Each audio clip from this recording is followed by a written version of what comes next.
Magandang gabi sa inyong lahat. Kagabi pala ay nag-upload ako ng video tungkol sa mga senador na iboboto ng Iglesia ni Cristo. Ngayon, nung tinignan ko yung aking channel ay napakaraming comments na ako daw ay fake news. At mayroon pang nagsasabi doon na magkano daw binayad sa akin. Ang sagot ko po sa inyo ay hindi po ako fake news, no? Hindi po tayo pwedeng maging fake news, no? At yung nagsabi naman na magkano binayad sa iyo ay wala pong nagbabayad sa akin. Ang nagbabayad lang po sa akin ay si YouTube. Ano lang yan, kunti-kunti lang, napakaliit lang po ng bayad ni YouTube, no?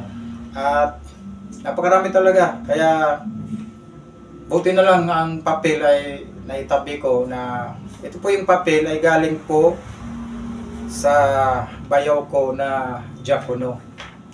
Nung kahapon lang po, nung binigay niya sa akin, nung pagkaabot ko ng papel ay agad-agad akong gumawa ng video. Ay, ito po yun, oh. Ito po. Yan. Yan po. Ilapit ko ng konti, no? Para makita nyo. Yan. Ito po yung papel. Yan. Sa sinabi ko kagabi ay 8 senador lang. 8 senador. Ito po, 8 senador lang po yan.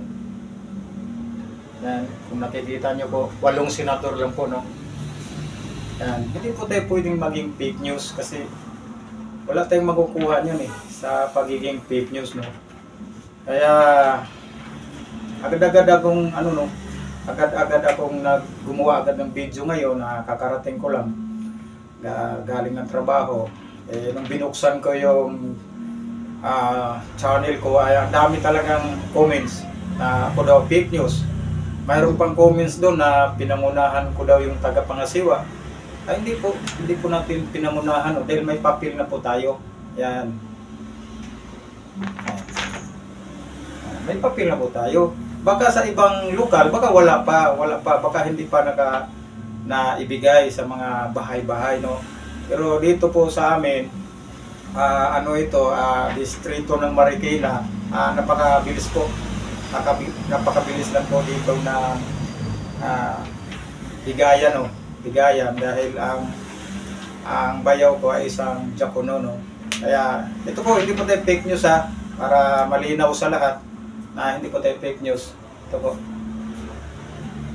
Yan. Yan po. Kaya maraming salamat sa mga nanood at tayo namang mga nag-comments, agad-agad mag-comment. Pag agad tayo magsabing fake news,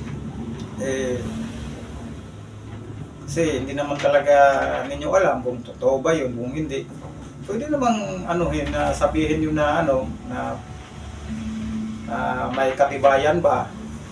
Pwede niyong sabihin kung may katibayan ba ako. Ito po yung katibayan. Yan po.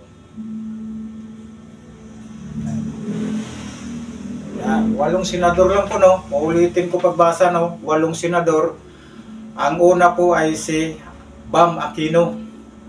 Bam Aquino. Yan ang una po.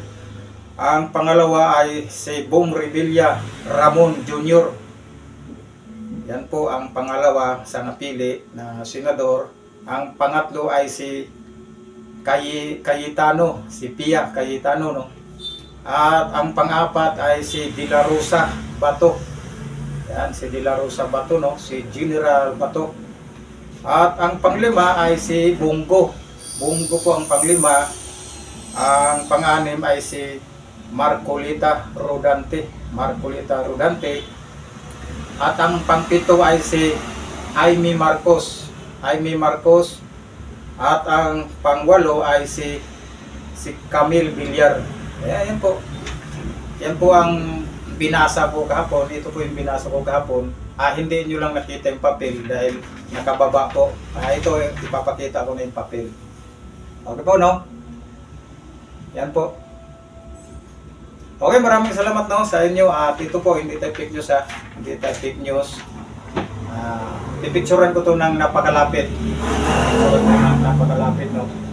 Okay, maraming salamat, no. Salamat sa panonood.